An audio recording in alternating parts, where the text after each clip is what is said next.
The Epictetus Club Lessons from the Walls, Thinking Skills of the Inner Warrior by Jeff Traylor with inmate Zeno. Welcome to chapters 12 through 13. I am Billy McNeely, reading this book so you can hear its message today. Let us begin. Chapter 12. The prison had been abuzz for days about the escape. Rumors abounded on the grapevine about how Crime Wave had gotten out. One story had him tunneling under the wall, another had him carving a hole through the wall, and another had him climbing over the wall. The most likely method was that he had managed to hide himself in a garbage truck that left the prison earlier that evening, avoiding a search by stashing himself in the garbage bin of the truck. However he did it, the prison would probably be closed by the time the answers would be found. Anyway, it was old news by the time the next Epictetus Club meeting rolled around. Zeno had stayed focused that week and had hung a new frame on the wall that I especially liked. Round 4, the prayer of Epictetus. Lead me, Zeus and destiny, whithersoever I am appointed to go. I will follow without wavering, even though I turn coward and shrink, I shall follow all the same. The meeting came to order promptly at 7, with Zeno welcoming the members and then moving on to the night's topic. A half-hearted spirit has no power, according to Epictetus, and power is a very important part of change. We can have good intentions, but without any power to carry out our plans, we will not succeed. Mike, what is the main way that your stock car might lose serious power? Asked Zeno of one of the men. Mike, an experienced stock car driver and mechanic, answered that one of the ways was by having a blown-head gasket. You can have all the horses in the world under your hood, but if you don't have the compression, you don't have the muscle. Some of your power is blowing out through the hole in the gasket instead of being directed toward powering your car toward the finish line. There are some things we do with our thinking that also cause us to lose power or to lose compression, said Zeno. And if we do these things, even though we have good motivation and a good target, we still won't make it to our finish line or to our goal. Tonight we're going to do a sort of compression check to see if we've blown a head gasket ourselves. I know I've blown a gasket or two in my time, said Leonard. Most of the others agreed. Sometimes it's obvious when we've blown a gasket, like when we're enraged and flying off the handle, but there are other times when it is so subtle we might not even realize that it has happened. He then asked the men to think of the reasons they used to justify their crimes as he wrote their answers on the board. I was drunk, volunteered the first man. I needed the money. I was snitched on. My parole officer was out to get me. I didn't do it, another man said to the laughter of the others. The guy driving got pulled over and they found the drugs on me. If he hadn't run that stop sign, I wouldn't be here. My kid needed diapers. I didn't have a job. I don't have a good enough education to get a job, so I had to do what I did. My old lady pissed me off. I grew up in the projects. I was high on drugs. I didn't think I'd get caught, said the last man in the circle. Zeno then read a passage from the Enchiridion. Blaming others is silly. When we suffer setbacks, disturbances, or grief, let us never place the blame on others, but on our own attitudes. Small-minded people habitually blame others for their misfortunes. Average people blame themselves. Those who are dedicated to a life of self-mastery understand that the impulse to blame something or someone is foolishness, that there is nothing to be gained in blaming, whether it be others or oneself. Blaming oneself puts you down and is not the same as taking responsibility. Taking responsibility empowers a person, giving them a chance to learn from their mistakes and make changes. One of the signs of the dawning of self-mastery is the gradual elimination of blame. Zeno then added, simply making excuses is a way to blow a gasket and lose our power to change. We end up feeling helpless, blaming others, and giving our power away to whoever or whatever we are blaming. He then pointed to the list on the board and asked, what do you notice when you look at this list? We might think of them as reasons, but they are really a lot of excuses, said Eddie. Eddie's right. The list is a load of BS, agreed Leonard. One of the best ways to get power back over our own lives, to repair that blown head gasket, is to see our excuses for what they are, said Zeno. Simply identifying them is a great step forward. To use our ABC model of inner boxing, these excuses are like the attacking thoughts we are using against ourselves. We can block them by being aware that they are excuses and are robbing us of our own power. Let's see if we can come up with some counterpunches to each of these thoughts. Let's do some work on the speed bag. How fast can you counter your own attacking thought with a productive thought that restores your power? Repeat the attacking thought and then counter it. Shakes went first. Attacking thought, I was drunk. Counterpunch, I drank and got myself drunk. Good job, encouraged Zeno. Next, attacking thought, I needed the money. Counterpunch, everyone needs money. I could get a job or borrow it or find some other way to get money besides crime. Attacking thought, I was snitched on. Counterpunch, if I hadn't set myself up by doing the crime, the snitch wouldn't have had anything to use on me. You guys are doing great. Next, said Zeno. Attacking thought, my parole officer was out to get me. Counterpunch, what the hell am I doing with a parole officer anyway? Attacking thought, I didn't do it. Counterpunch, okay, I did it. Attacking thought, the guy driving got pulled over. Counterpunch, if I didn't have drugs on me, he would have just got a ticket and I wouldn't have gotten anything. As it is, he lost his car and I went to prison. Attacking thought, my kid needed diapers. Counterpunch, there are better ways to get diapers. Attacking thought, I didn't have a job. Counterpunch, go look for a job. Attacking thought, I don't have a good education. Counterpunch, go to school and get an education. Attacking thought, my old lady pissed me off. Counterpunch, I pissed myself off, and being pissed is no excuse to hit anyone.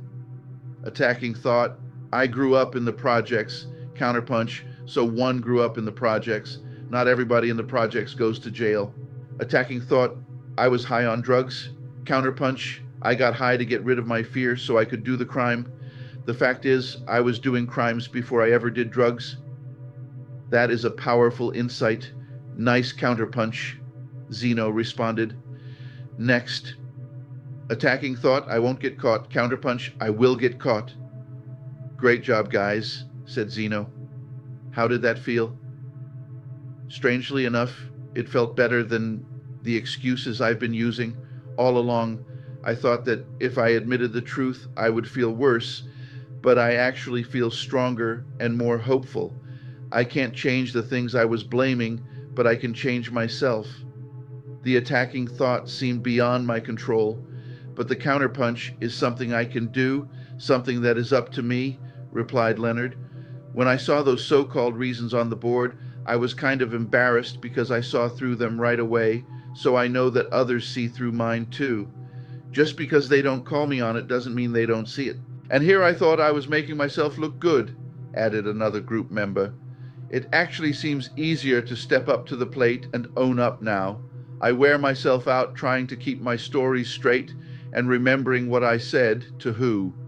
I confess that I actually started believing my own stuff after a while, since I said it so often. I must look like a fool to the people I was lying to. No wonder no one believes me even when I tell the truth. It's like the boy who cried wolf so many times. No one came to help him when the wolf really showed up. I see that I made up my excuse to keep from feeling guilty and ashamed, and when I see my counterpunch, I do feel guilty for what I've done. Guilt can be a healthy emotion, answered Zeno. It can motivate us to change and to live a better life, but if we keep trying to avoid it, it can't do its job. Healthy guilt is guilt that prompts us to make a positive change. After it's done that and you've made the change, let it go and move on with your life. Unhealthy guilt is guilt that we refuse to acknowledge, so it is unproductive, or guilt that we hold on to for too long so that it keeps us stuck in the well feeling bad and pitiful. That is self-blame and is different from taking responsibility. One keeps us stuck, the other motivates us to change. Self-blame might look good to others, but it is just another excuse to keep from being responsible. By then the clock showed 8 o'clock, so it was time to adjourn. Mike made the final comment. Thanks for the compression check, Zeno. I guess we got our heads screwed on a little tighter tonight. Chapter 13. Zeno began the next session by telling us about his meeting with Don King. The boxing promoter had brought ABC Wide World of Sports to the prison for a nationally televised card. I recalled the picture of Zeno with King, Joe Louis, and Larry Holmes on Zeno's nightstand. Zeno had been a contender for the middleweight crown, boxing out of Akron near King's hometown of Cleveland, and was actually on the undercard, fighting an exhibition match before the televised matches began. Zeno, who had trained only briefly before the fight, won on a third-round knockout to the delight of the hometown crowd. I was feeling both incredibly excited about seeing the bouts and very despairing about not being a part of the main events, he said. In a way, it was more frustrating to see the fights and know that I would never be a part of that scene. Don King sensed my sadness, and of all the things to say to me, he quoted Shakespeare. He told me that adversity is ugly and venomous like a toad, yet wears a precious jewel in its hair. This isn't just a podcast. It's a movement toward freedom, purpose, and lasting wealth. We believe true success goes far beyond numbers. It's about mindset, well-being, and creating a life you don't need to escape from. Our mission is simple: to empower you with the knowledge, motivation, and clarity to live debt-free, build real wealth, and thrive in every area of life. Each episode brings you stories, strategies, and inspiration to help you unlock your full potential. Subscribe to our YouTube channel and here on our website to stay connected, and share our podcast with friends and family who are ready to rise higher with you. Together, we're building a future of strength, balance, and freedom.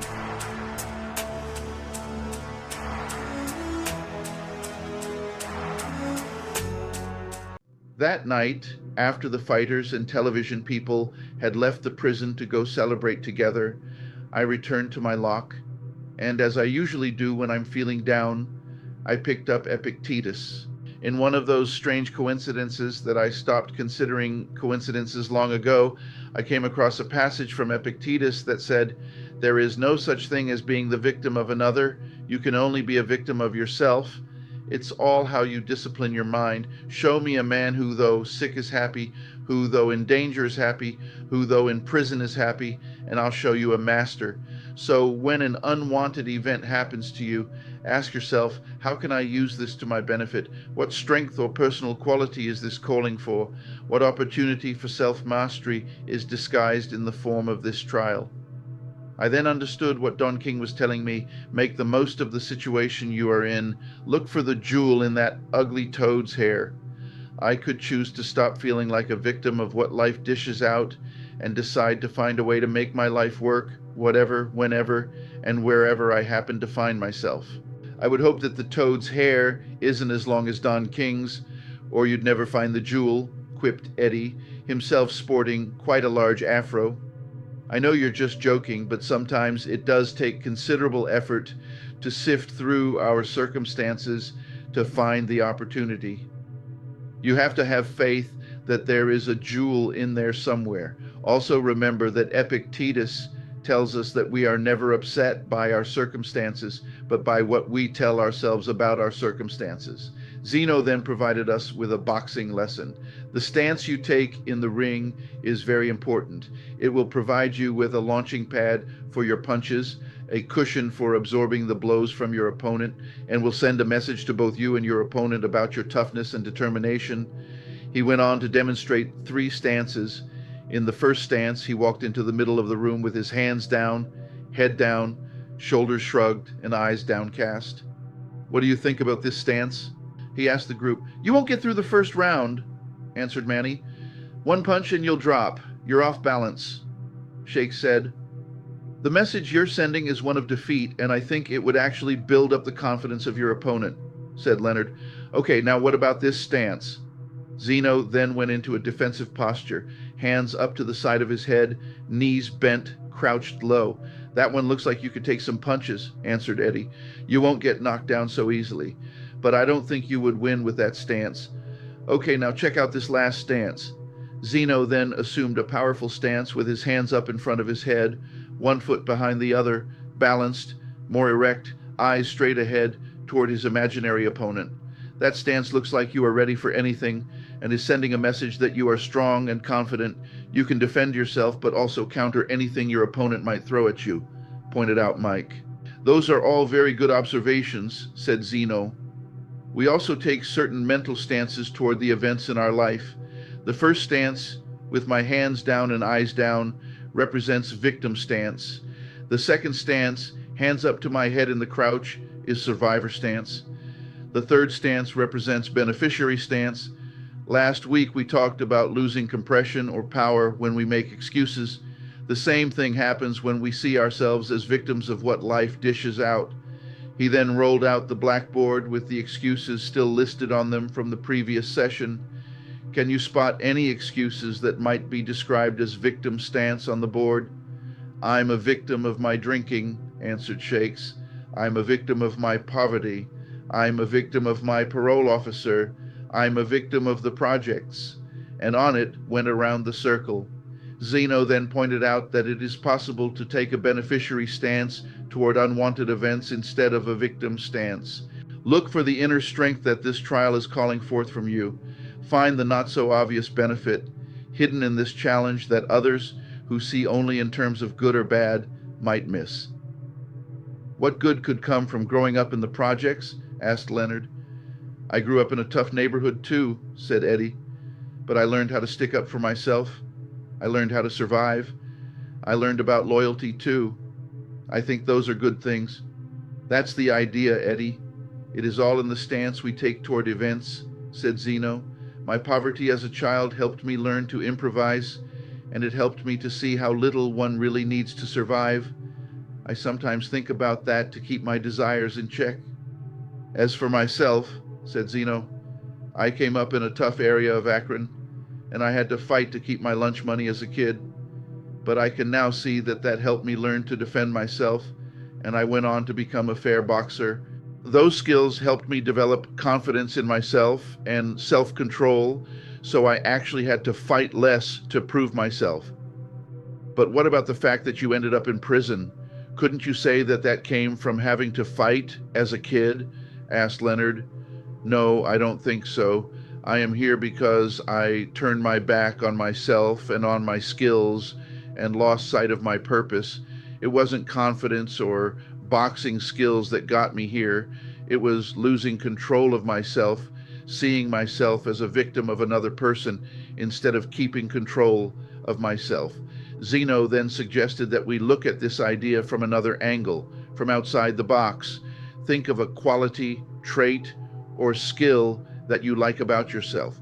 If you think about it, you may find that it developed out of necessity, which is sometimes just another way of saying it came from adversity. I think I am a patient person, said Manny, and I can see that it was a survival tool on the res. Things did not move too fast there, and I had to learn to wait or go crazy. Mike was the next to speak. I had to learn to work on cars to keep my mom's car running so she could get to work to take care of all of us kids after Dad left us. I learned I had a knack for it, and soon I was working on the neighbor's car and then a lot of other cars. I see that that is a benefit that came out of our struggles to make ends meet. If we can look back and see how our best qualities may have come from adversity, we can learn to take that stance when difficulties arise in the present. That is what we mean by beneficiary stance. With that attitude, we are not overwhelmed by unwanted events, but we are in a strong position to come out on top, said Zeno, as he assumed the strong stance he demonstrated at the beginning of the session. Like Epictetus says, assume all events happen to you for your good. All events contain an advantage for you if you look for it. Animal then asked if he could share a story to wrap up the night's meeting. Once upon a time there was a frog trapped in a well.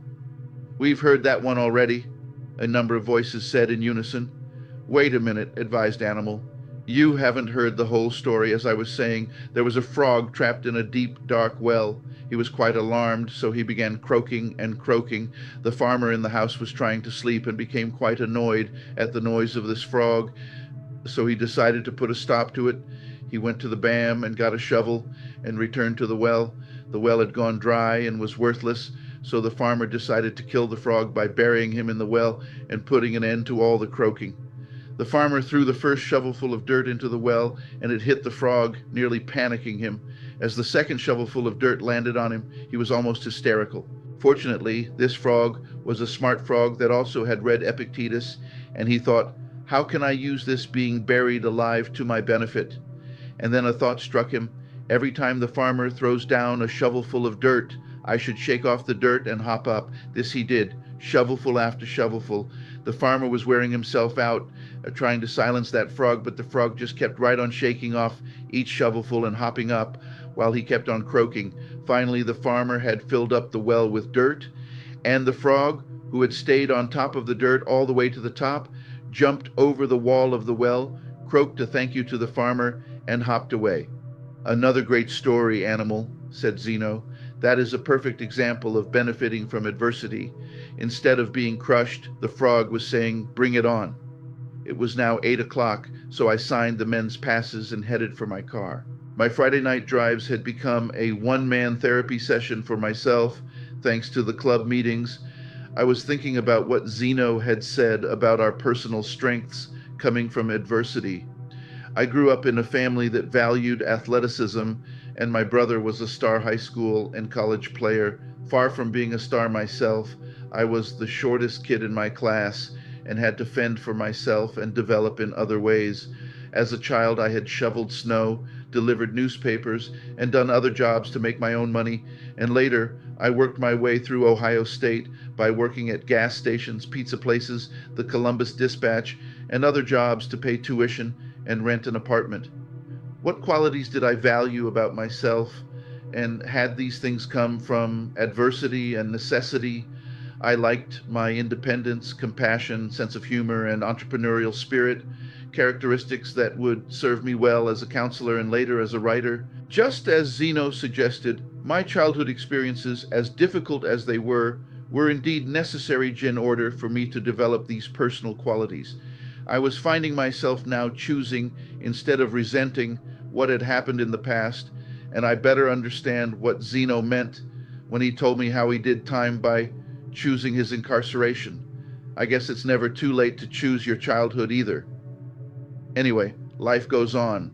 They say that a goldfish placed in a larger bowl will continue to grow. That is also true of frogs leaving wells. I grew almost a foot the year after leaving home to attend Ohio State.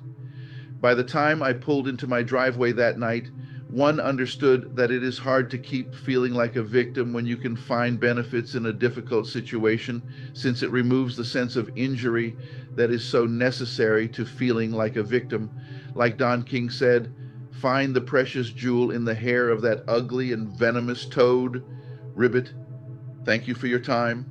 If this chapter spoke to you, take one small action this week toward the chapter's theme. Leave a comment below. Let us know your thoughts. I am Billy McNeely. See you in the next chapter.